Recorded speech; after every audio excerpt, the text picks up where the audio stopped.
ThermOWeb peeps, it's Katrina here on the YouTube channel, and I'm sharing a layout for a team up with Picket Studios. I've used lots of fun ThermOWeb products, including Pixie Spray, Deco Foil, the Deco Foil Transfer Gel, the Memory Runner XL, the Deco Foil Foam Adhesive, and the 3D foam squares, along with Gina Amalgam ink, and then Picket Studios stamps BFF Claire. And the stamp sets are Ways to Say Let's Drink and Tequila and Duct Tape. And I'm pointing out the stamps I used right there. And then the Martini Glass Stencil. I also used some Catherine Pooler inks in Grass Skirt, Polished, and Juniper. I used some Zig markers to color in Claire. And then I also used the My Mind's Eye Happy Day collection, 12x12 collection, the 6x6 paper pad, and the die cuts. I forgot to say that we also teamed up with My Sweet Petunia for this collaboration with Picket Studios. And I had a 12x12 MISTI in my arsenal of tools, and so I thought it would be perfect to use for this project. I've stamped 3 different stamp sayings around my 12x12 border, and I will say that the bigger magnets do tend to hold the 12x12 paper in place a lot better. So I'm going to be using those from now on. It's a little trick I learned while I was doing this.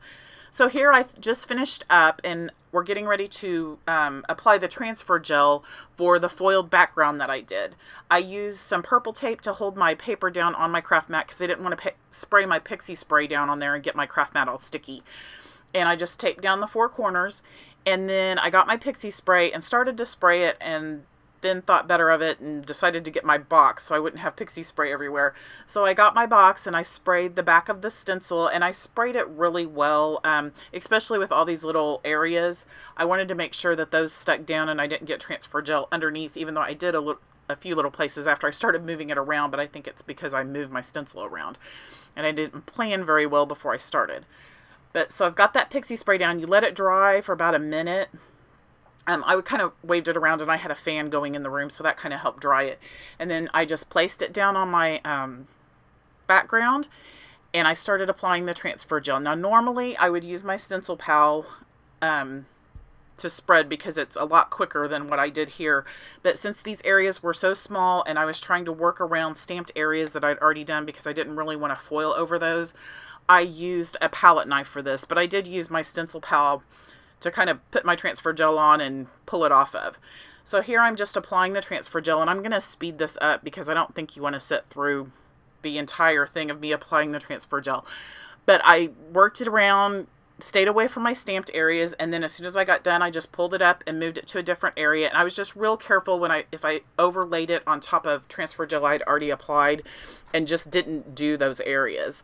So I moved the stencil around 4 times, and the Pixie Spray held great. It was still sticky. Actually, when I went to wash my stencil, there was still Pixie Spray on it. So the Pixie Spray works wonders. I know some people don't even clean off their Pixie Spray. They just leave it on there. So here you can see that the transfer gel has dried. It dried probably about an hour, hour and a half. I live in a humid area, so sometimes it takes it a little longer. So I'm getting ready to foil, and we're going to use the Deco Foil Emerald Watercolor Foil. And I love the greens and the golds that this foil has. And I thought it went perfect since the layout is about drinking margaritas with my bestie. And the sheets are 6x12, so it fit perfectly on my 12x12 sheet. I just put it on there, and you don't have to worry about the stamped areas or anything. It's just going to apply where you put the transfer gel on there. So here I ran it through my laminator, and put your laminator on 5mm, at least that's what this is. It's the highest setting for this laminator. And I love this laminator that you can get from ThermOWeb because it does 12x12.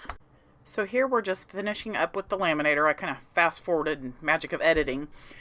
And we're going to reveal that beautiful Deco Foil background. You just peel the foil off, and you can see where I kind of got transfer gel underneath my stencil and messed around. But look at those beautiful greens and golds and that shine. I just love how this background looks. Next, we're going to start stamping our BFF Claire. I stamped her with the Gina Amalgam black ink onto Canson Bristol cardstock, the smooth. You don't want the vellum, you want the smooth. I'm going to be using Zig Clean Color Real Brush markers. The Gina ink is great for this. It's great for Copics, it's great for watercoloring, and it's great for the Zig markers. It doesn't smear or anything. So I'm just stamping her up, make sure she's good and stamped. and then we'll start coloring with the zigs. And what I'm going to do is I'm going to lay down color first on the paper, and then I'm going to bring in water with a watercolor brush and do it that way. So I've laid down a darker color and then a lighter color, and then I'm just using water to blend those two together. I kind of tested some blends on scrap pieces of paper before I actually started coloring her. Like I said, all the colors are listed down below. Those are affiliate links, but they're just the Zig Clean Color markers. And I did use some that were newer. There were 10 new colors that were released, I guess, back last year sometime. So those may be harder to find. If you need to know where to find them, just let me know.